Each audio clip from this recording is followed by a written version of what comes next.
Hey, Steve. How you doing, Jason? I'm good. How are you? Good. Ready to go trucking? Sure.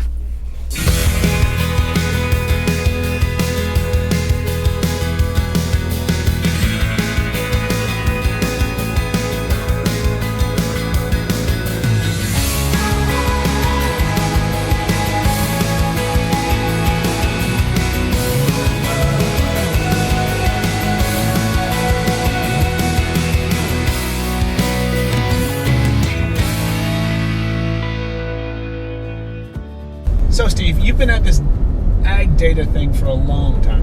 A long time. When did you start? Officially, probably back in '95. Basically started back on our own farm.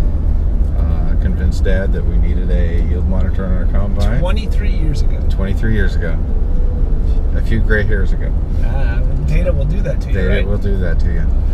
So, but no, 23 years ago, started with the yield monitor and doing grid soil sampling. Really nobody locally could really put it together, and so we kind of learned on the fly. So what was the original value prop? What made you go out and spend that money? Because then I gotta believe that it was a little expensive. It was expensive, and it was a little bit of an unknown, so there's combined risk there. But one of the things that we immediately saw from the data was the variation that was taking place within our field. And is that stuff that you were just documenting now? Because you kind of always had a guess, right? I go down that corner and it's usually a little better, or did you?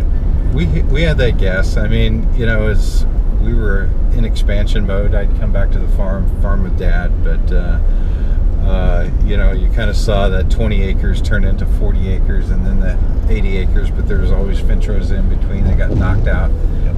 And so we knew that those fields were farmed differently in the past, but we didn't know how much that difference really made as far as yield and how they should be treated. So this one size fits all as far as fertility and just even farming practices really didn't make that much sense. You're from Missouri. Mm-hmm. There's a lot of talk, conversation, concern around the whole dicamba issue, right? I just read, I think, that they said the state fair that they've only got 3 inspectors trying to facilitate all the claims that they hear on that. Do you see the need for using some sort of device like a puck to be able to just document what you did? To me, if I was in the commercial application business or even the grower, there's too much at risk not to have documentation in this day and age. I don't care if it's dicamba or some other herbicide or insecticide. Documentation is, in this day and age, is almost like trying to drive a car, without your wallet. You need it, and to me, it's just a little bit of just practical insurance to go to the field with. There's a lot of different discussions around how a crop was growing. Okay, what farming practices were used, and I think it's becoming more and more clear that having that digital layer of how your crop was grown is going to pay benefits to you, either in the form, we've already talked about the record keeping for maybe some form of liability or something like that, but there's this whole traceability thing, and I think a lot of these food companies are just now realizing that they've got some claims of some stuff that are on the shelf that they think, or at least they thought until recently, that they had pretty good documentation on, this is my supplier's giving me this. But I think after you see a couple scares, like suddenly everyone's saying, okay, what is my risk as the food company that's got the branded product on the shelf? What is my risk, and where is the documentation for all of this stuff? Right. They're going to pass that risk, a couple of lawsuits, of food industry companies. They're going to pass that risk or make sure that risk is shared down to the grower level, and the grower needs to be prepared for that. You can only play four-corner offense so long. And if you have good documentation, that's almost like a value-added crop. It really is, and it basically, those are the people that those companies are going to come to first. Yep. And those are either going to be premiums, or you're going to still maintain a market that could go away to those who don't basically provide that information or that digital data that these companies are going to need in order to, because they're being asked at these multi-billion-dollar companies, they're being asked, prove it of what actually took place clear back at the grower level, and that's not very clear and not very transparent today. And basically that's what Farm Mobile does. It provides that transparency clear down to the grower level that basically we didn't have before. I think the crazy part about it is the fact that they're trying to take the product on the shelf and try to trace it all the way back through the chain, right? When they don't have a fundamental understanding for the way our grain handling system in the country is right. created, right? It's created for the exact opposite. Right. So that's where we're always going to have this friction. But I think as you start to collect your own data, I think we'll see food companies sending containers out to specific farms to pick up that crop and keep it out of the traditional grain handling system. I think you're starting to see inklings of that. I think it's a few more lawsuits, and truthfully, you're seeing that as far as in the premium markets.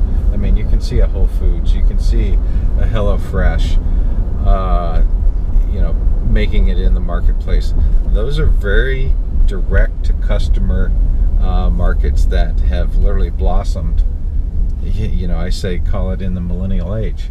We're super excited to have someone with your experience and knowledge working with us. What was the main reason? I mean, what made you say, you know what, I want to try this thing? Well, we've been working with growers for, officially since 1999, and we always thought that, the growers still should be in charge of not only their farm but their data. And this is a big haul or a heavy lift as far as when it comes to data. There's a lot to be done, and it was good to find someone like Farm Mobile that really shared the values at the grower level. I mean, the grower level values that Farm Mobile said just really struck a chord with us, and we felt that we can do a lot more together than we can individually. What are the big hurdles here for the growers?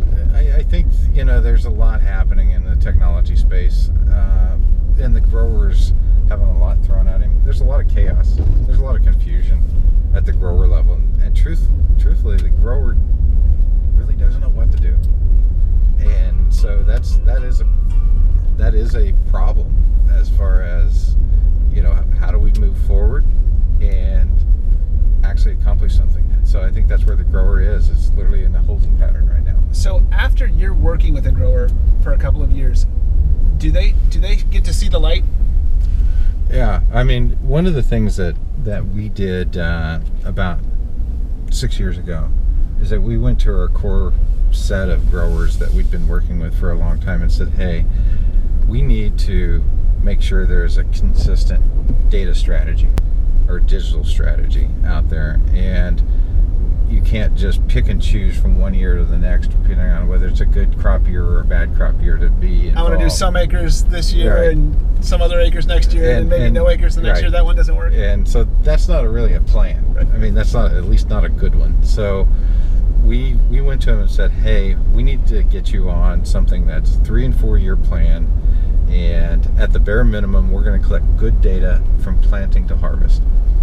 And what that did is really prime the pump, so to speak, of getting them past first base, of doing things. Now they can do things like variable rate seeding and crop removal racks, and really at least get them to second and third base in the precision digital strategy.